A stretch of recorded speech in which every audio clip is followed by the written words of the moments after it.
कितनी सुंदर बात कही है। भटिंडा वाले तो सुन ही रहे हैं, साथ में जितने लोग आस्था चैनल पर कथा सुन रहे हैं, जितने फेसबुक यूट्यूब पर कथा सुन रहे हैं, जितने लोग लाइव कथा सुन रहे हैं देश विदेश में बैठकर, शिव पुराण की आज की ये बात अपने भीतर उतार कर रखना। जिस व्यक्ति को उन्नति की सीढ़ी पर चढ़ना है, जिस व्यक्ति को आगे बढ़ना है, जिस व्यक्ति को खूब तरक्की करना है, उसको तीन चीजों का स्मरण रखना है, उसको तीन चीजें अपनी बुद्धि में रखना है। पहला, पीठ पीछे किसी की बुराई मत करो। क्यों? हम जब किसी के पीठ पीछे बुराई करते हैं तो हम कभी भी जिंदगी में उसके आगे नहीं निकल सकते, उसके पीछे ही रहते हैं।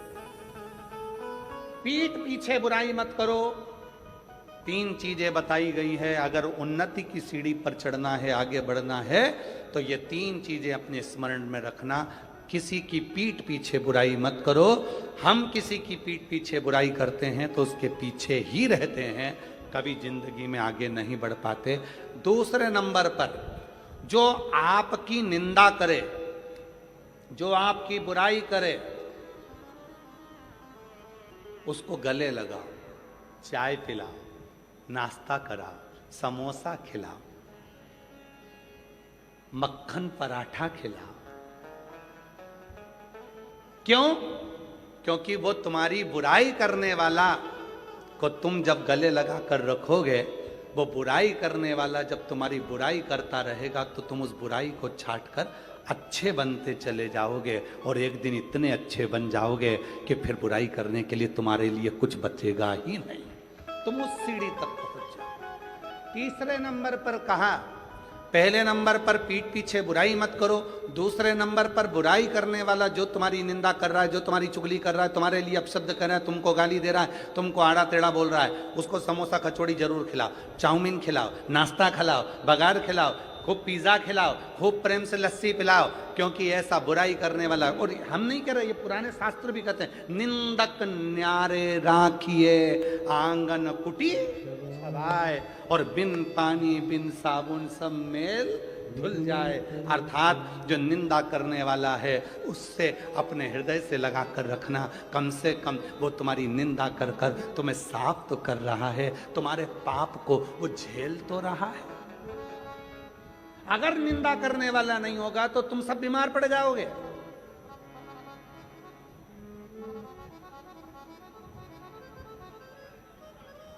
हमारा सासुओं से निवेदन है, अगर तुम्हें अपनी कमर सही रखना है, घुटने सही रखना है, शरीर सही रखना है, तो तुम बहू की चुगली और निंदा करना, बुराई करना बंद कर दो, तुम 50% अच्छी हो जाओगी।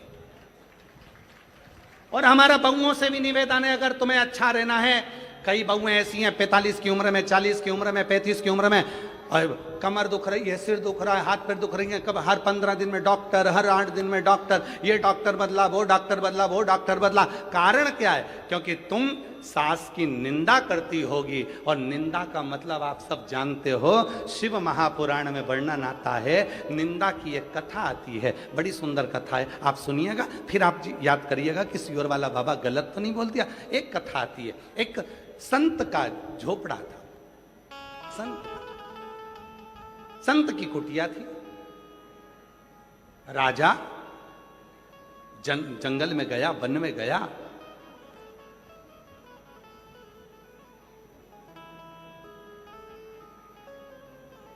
घूम फिर कर अपने घर गया। एक दिन वही संत भ्रमण करते करते राजा के दरवाजे पर गया और राजा से कहा, महाराज कुछ दे दीजिए भिक्षा। राजा गुस्सेल था, क्रोध में था, उसको गुस्सा आ गया, गुस्सा आ गया। और गुस्सा आया तो उसने गुस्से में आकर, घोड़े की लीद पड़ी थी, वो लीद उठाकर उसने संत के कटोरे में डाल दी। संत ने वो लीद को ले जाकर अपनी कुटिया के पीछे डाल दी। कुटिया के राजा भ्रमण करते हुए जंगल में आया, रात्रि का समय था, भटक गया।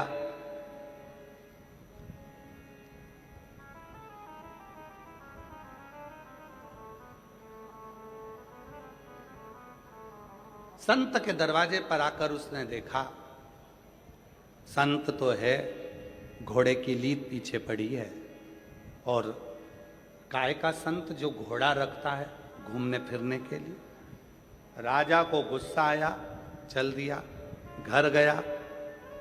जो मिलता राजा उससे कहता, एक संत जंगल में रहता है, घोड़ा पाल के रखा है, लीद थी उसके घर, लीद थी, बढ़ता गया। राजा निंदा करते गया, निंदा करते गया, संत संतुष्ट होता गया, लीद का ढेर बढ़ता चले गया, लीद का ढेर बढ़ता। और आखिरी में एक दिन राजा भ्रमण करते करते राजा पहुंच गया, जाकर देखा लीद का ढेर था, लीद का ढेर। और उस ढेर को देखा, पूछा, महाराज ये लीद इतनी सारी कैसे हो गई? तुम्हारे ही दरवाजे पर से मिली थी, एक कटोरे में लीद थोड़ी सी, तुम्हारी निंदा करने से ये लीद बढ़ती चली गई, और अब इस लीद का कोई हकदार नहीं है, तुम ही इसके हकदार हो, तुम्हें ही इसको भोगना। ऐसी ही एक कथा और वर्णन करती है। एक राजा के शरीर में रोग आ गया, शरीर गलने लगा, शरीर पानी जैसा टपक टपक कर गिरने लगा, राजा की उंगलियां टपक गई, राजा का शरीर गलने लगा, राजा बीमार पड़ गया। सारे डॉक्टरों को बुलाया, सारे वेदों को बुलाया, सारे वेदों को दिखाया, पर उसका कोई हल नहीं निकला। तब राजा बड़ा दुखी हो गया। किसी ने कहा एक संत रहते हैं, चलो उनके पास चलते हैं। संत से जाकर पूछा, महाराज मेरा शरीर सही नहीं हो रहा, इसका कोई हल बता दीजिए। तब संत ने एक बात कही, राजन तुम्हारा भाई था कहाँ गया? कहा वो तो मर गया। तुम्हारी भाभी कहाँ है? तो कहा वो अपने कमरे में।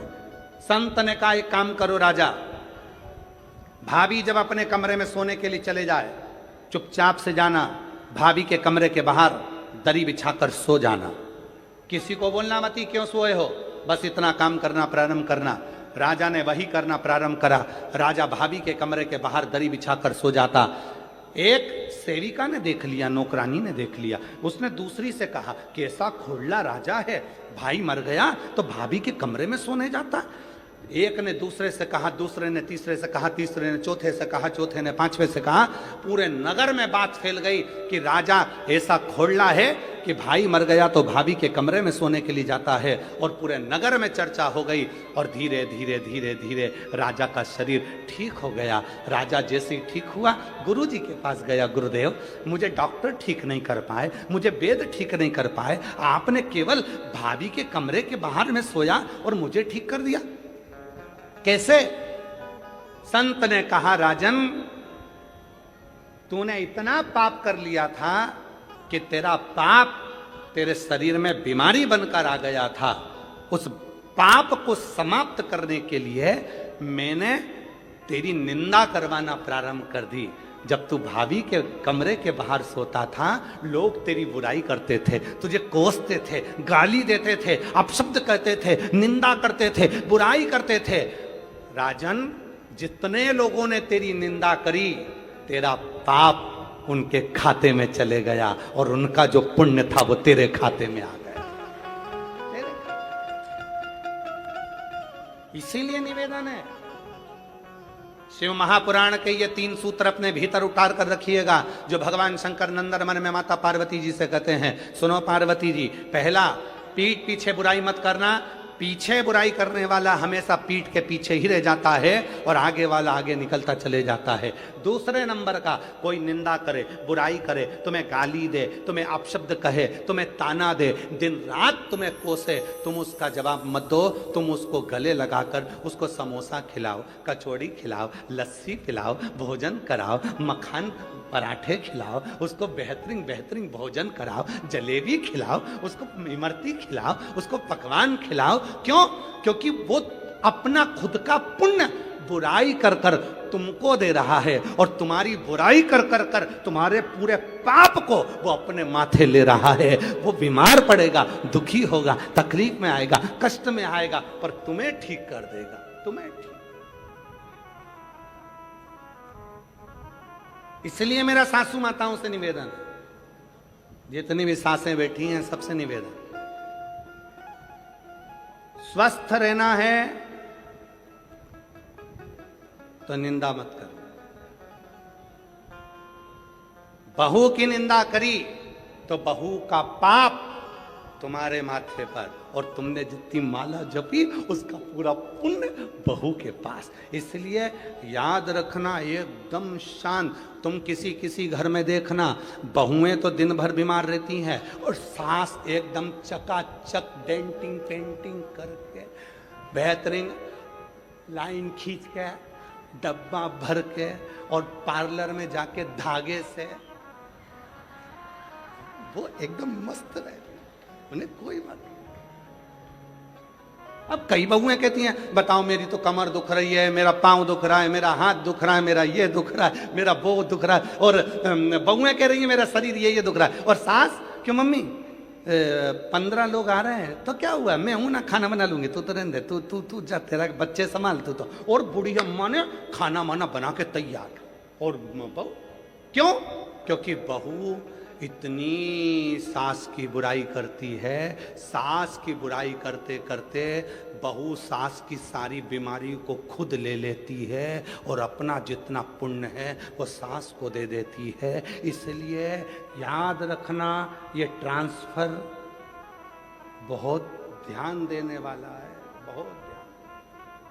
कई लोग हमसे कहते हैं, बाबा जी आपकी इतनी बुराई करते हैं लोग बाग, हमने सोशल मीडिया पर देखा आपको गाली देते रहते हैं, कोई कहता है ऐसा, कोई कहता है वैसा। हम उनसे एक ही बात कहते हैं, उनको कहने दो, हो सकता है हमारे कमर में कभी दर्द आएगा, हाथ पैर में दर्द आएगा, तो हमारा पूरा जितना भी दर्द है, दुख है, तकलीफ है, वो सब बुराई करने वाले ले लेंगे। और उन्होंने जिंदगी में कभी भूखे को भोजन, प्यासे को पानी पिलाया होगा, उसका पुण्य हमारे खाते में आता चले जाएगा। तुम कहने दो, आग लगे बस्ती में,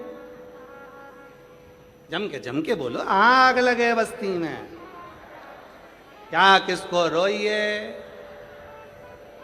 एकदम मस्त।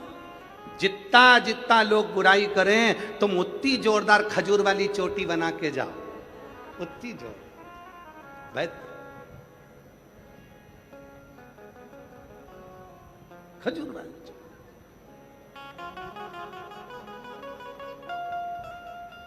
हम तो बाबा के भरोसे चलते हैं, हम तो बाबा के भरोसे चलते हैं। ये दुनिया वाले जलते हैं, ये दुनिया वाले जलते हैं, डमरू वाले के भरोसे चलते हैं, काशी वाले के भरोसे चलते हैं, सीहोर वाले के भरोसे चलते हैं, सीहोर वाले के भरोसे चलते हैं। हम तो बाबा के भरोसे चलते हैं, हम तो बाबा के भरोसे चलते हैं। 3 सूत्र हैं। पहला, पीठ पीछे बुराई मत करो। दूसरा, बुराई करने वाला आपकी कोई बुराई कर रहा है, दूसरे की बुराई करने वाले को गले नहीं लगाना, अपनी बुराई अगर कोई कर रहा है तो उसको गले लगा। तीसरा, गरीब और अमीर दोनों के भेद को मिटाओ। कुर्सी मिले, पद मिले, प्रतिष्ठा मिले, यश मिले, सबके लिए तत्पर रहो। सबसे, सबके प्रति समान, सबके।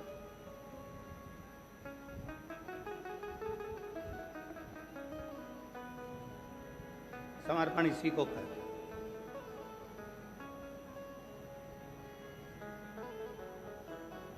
समर्पण का भाव इसी को कहते हैं।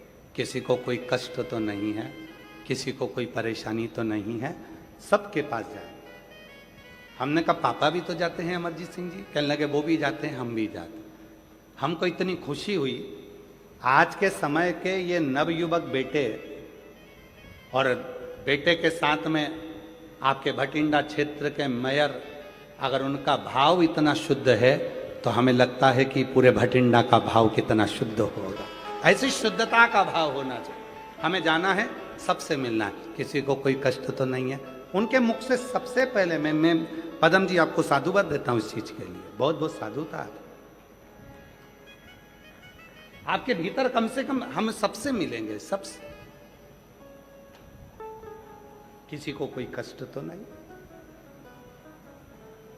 स्नेह इसी को कहते हैं। पद मिले, कुर्सी मिले, प्रतिष्ठा मिले, यश मिले, वैभव मिले, उसके साथ आपके भीतर समता का भाव हो कि ये सब मेरे हैं, सब